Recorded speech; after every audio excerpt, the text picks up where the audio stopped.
Looking to level up your cooking skills? We've got you.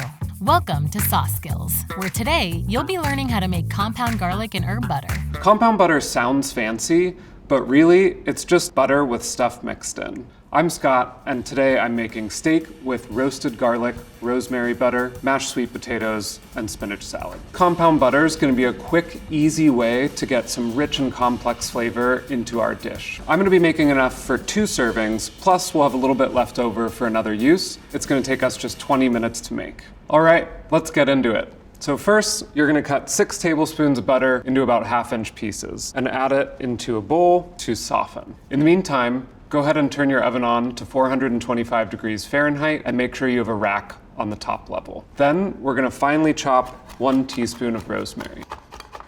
Next, we'll chop our chives. Then peel your garlic cloves. Mine are already ready here. 1 piece of foil here. Add our garlic cloves, our rosemary, and some olive oil, pinch of salt, and a bit of pepper as well. And then we're just gonna fold this up so it's nice and tight. Place that on a tray to go in the oven. Once that garlic and rosemary is roasted, we're gonna transfer that, along with any oil still in there, to the softened butter in this bowl. We're gonna mash the garlic-rosemary mixture together with the butter to make sure that's nice and consistent. Then we'll add the chives, 1 teaspoon of mustard, and just a pinch of our salt and pepper.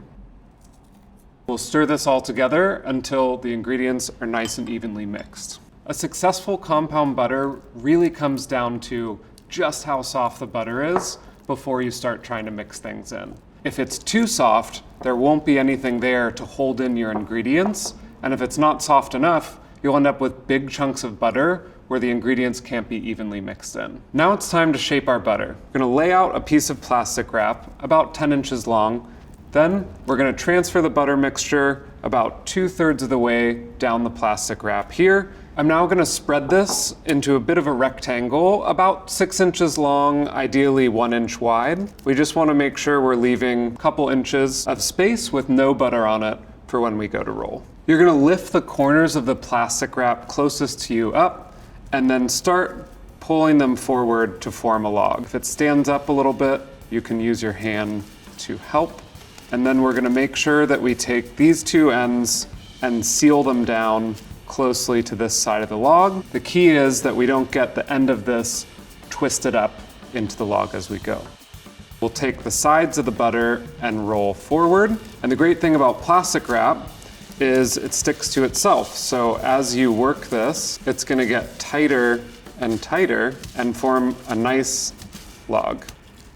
Once it's nice and round, you can always tuck the ends in a little bit.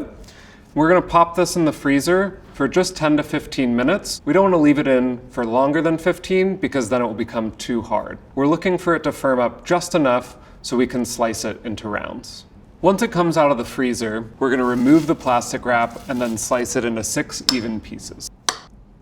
Most important thing when you're storing compound butter is that it's in an airtight container. You can do that in the fridge confidently for up to a week, no matter what's in the butter, and in the freezer for a few months. Last but not least, I'm gonna show you how to plate your dish. Plate the mashed sweet potatoes, salad, and steak.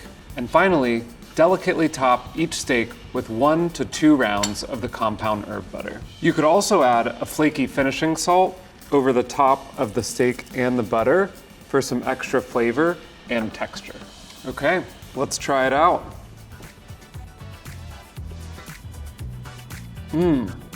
This is really good.